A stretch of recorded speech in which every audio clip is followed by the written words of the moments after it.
Today's episode, we're going to be talking about taming your inner 5-year-old.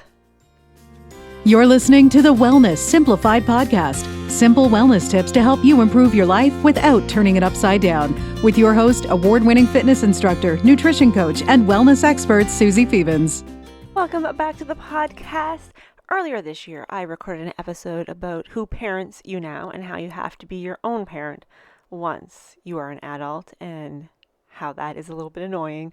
And today we're going to be kind of flipping that and talking about how to tame your inner 5-year-old, your inner 3-year-old, 7-year-old, whatever your inner child is. You know, the one that sees the cake in the display when you're not even hungry and says, yeah, I want that, and throws a hissy fit in your mind because it wants it so badly, even though you're not even hungry and you know that it's not even probably that great of a cake, but you just have to have it because that inner child is demanding that you eat the cake. So what do you do in instances when that happens? Because it happens to all of us.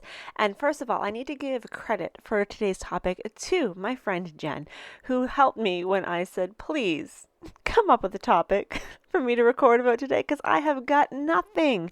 And she came up with this, and it was wonderful because we'd already had a conversation about this earlier this week. She was at work and there was cake. And she took a piece because her inner 5-year-old wanted to have the cake, and she took a bite of it, and you know what? The cake really wasn't all that great. And instead of wasting those precious calories for us macro counters on cake that wasn't that great, she threw it away. And recently I had a cookie that I was very excited about, and I took a bite of it, and it was kind of like, well, this is a disappointment. I did finish that one cookie, but I got rid of the rest of them because it wasn't worth it. If I'm going to eat a cookie, I want it to be a friggin' delicious cookie. But had I looked at the cookie and said, no, I can't have that, I would have thought about the cookie forever. Just like Jen, if she hadn't taken that piece of cake, her inner 5-year-old would have whined all afternoon about not being able to have any of the cake. But instead, we each took a piece or took a cookie and had some and realized, you know what, this is not worth my time, and got rid of the rest. Now, if that cake was delicious, down and truly enjoy that slice of cake. Don't just stuff it in your gob while you're watching TV. Actually sit down and enjoy it. I'm not one of these people who thinks that you take one bite of a dessert and you're done.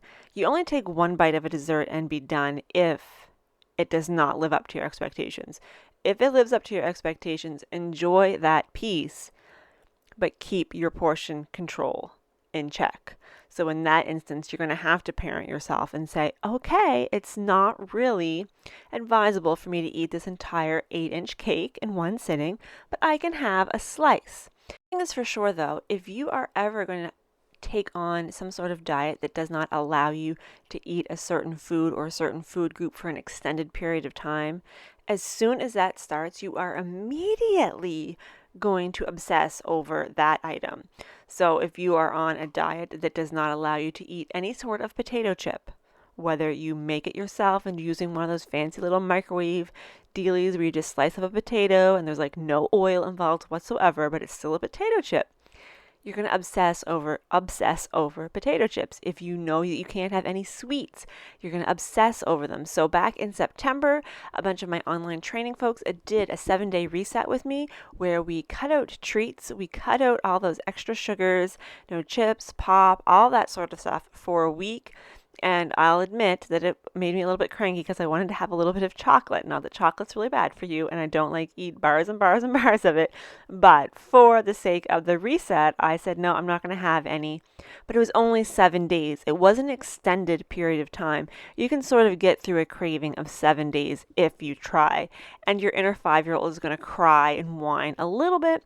But hopefully for 7 days, you can ignore it saying, you know what, on Saturday, I can go get a Kit Kat if I still want a Kit Kat.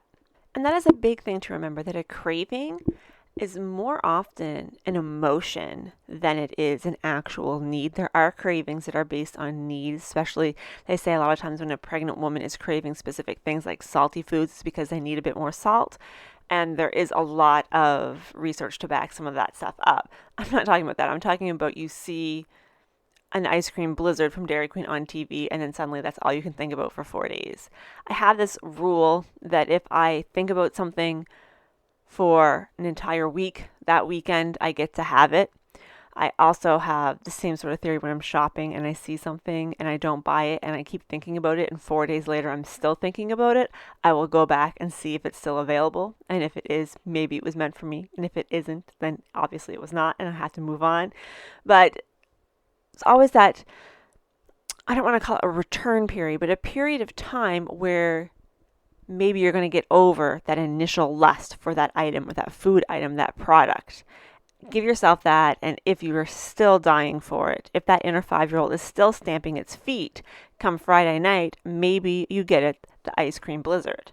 As much as I said that cravings are an emotion, willpower is an emotion. There was a time when we thought that willpower was a finite thing, that you could use up all of your willpower, and that's why people say, oh, I have no willpower.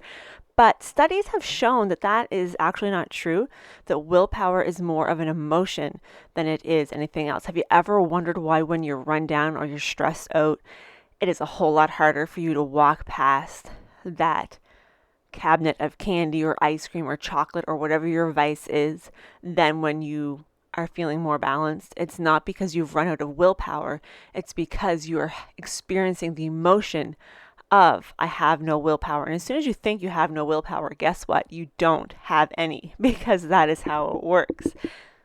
And those are the times when you really have to parent yourself and you have to say, okay, is it actually going to make me feel better to have a bag of Reese's Pieces right now? Because you know what? Sometimes it honestly is going to make you feel better. It might feed your soul. Sometimes you're going to say, you know what? It's not going to make me feel any better at all, and I'm better off just going home and having some tea or a salad. It's always these extremes in our mind. If I could have this bag of Reese's Pieces, or I could go home and have a salad. But sometimes we have to choose those other items.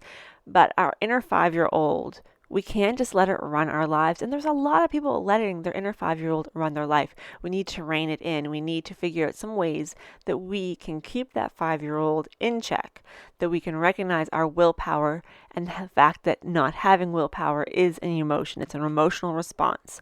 That if you're eating something and it's not that great and it's not good for you, then just stop eating it.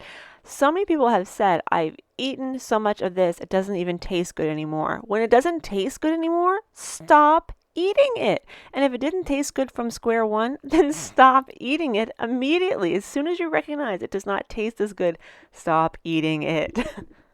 And the last thing I want to leave you with about taming your inner 5-year-old is you have to remember that there's a few different versions of you in your head. There's a current Susie, there is the 5-year-old Susie, and there is future Susie. And if you haven't watched, I think it's called The Brain Explained or Memory Explained, something like that on Netflix. Obviously, my memory, wink, wink, isn't that good? But it's very fascinating about how dreaming about the future and thinking about the past light up a lot of the same parts of our brains. So there's different versions of us in our head. When we are faced with a decision, when it's one of those things that, should I go exercise or should I stay here on the couch and eat potato chips all evening? You need to decide what is more important to you. Having this comfort right now or achieving my goals or achieving what I want to long term.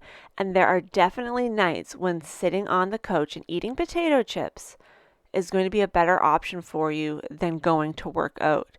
But most of the time, not all the time, but most of the time, choosing what the future you is going to have rather you did, what's going to get you closer to your goal, is going to be the better option. So it's important to learn the difference between when you really should stay on the couch or get up and force yourself out the door.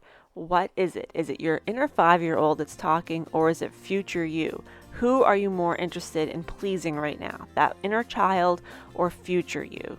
So that's another way that you can look at it. So I hope this has been helpful. I hope this has been interesting. And I would love to hear what you think about your inner child and if you feel like you are able to wrangle that little devil in or not. That is it for this week's episode. I hope you have a wonderful weekend. I have a whole lot of nothing planned and I am very excited about it. I will talk to you next week.